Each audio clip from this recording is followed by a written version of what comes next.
Саламатсыздар достор. Biz бүгін тарих музейіндебіз. Біздің айтада тұрған бүгінгі темабыз Қырғыз урусунун ең байыркы уруларына кірген сарттар деген урулар жөнүндө сөз кылмакчыбыз. Сарттарга башынан эле азыркы убакта бир эки көз караш жаралып жүрөт. Сарттар деген сөз азыркы убакта бир басыраак бир адамдарды айткандай бир мамиледе болуп атат, элдердин мамилеси. Бирок биздин айтарыбыз ал андай эмес. Бул сарттар деген эң байыркы Кыргыздын уруларына кирет. Санжыра боюнча алганда Тагай бийдин бир тууганы Адигине бийдин баласы болот сарттар. Сарттар деген бизде Кыргыздын катарына кирген эң чоң урулардын бири азыр саналат. Сарт деген илгеритен Байыртадан бул көчмөн элде кыргыздарда соодагер, азыркы тил менен айтканда бизнесмен деген маанини билдирчү жөн кишини сарттар деп илгери атачу эмес.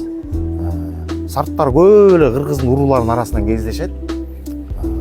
Жада калса биз чүйдө турабыз. Чүйдө Солтодон чыккан Канай бийдин чоң атасы Кошой бийдин баласы өзүнүн улуу 6 баласы болгон, а кишинин улуу баласынын атын Жаман Сарт кылып атап койгон.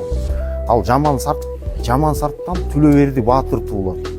Кыргыз элинин эң биринчи дипломаты, элчиси, Кыргыз менен Казактын границасына, чек арасына такталышына эң чоң бир таасир эткен адамдардан. Ал Түлөбердиден биздин билишибизче Түлөбердиден Бошкой, Эшкожо, Канай бий туулат. Канай бийден Байтик Баатыр туулат. Ушуну менен айтарыбыз дегенибиз, бул сарт деген сөз бул оскорбительный сөз эмес, адамдарга жаман сөз эмес, бул атактуу кишилерге айткан. Дагы бир мисал келтире кетейин. Көлдө баарыбыз билишибизче жети аке бар. Жети акенин бири Сарт аке. Өзүнүн аты Сартбай.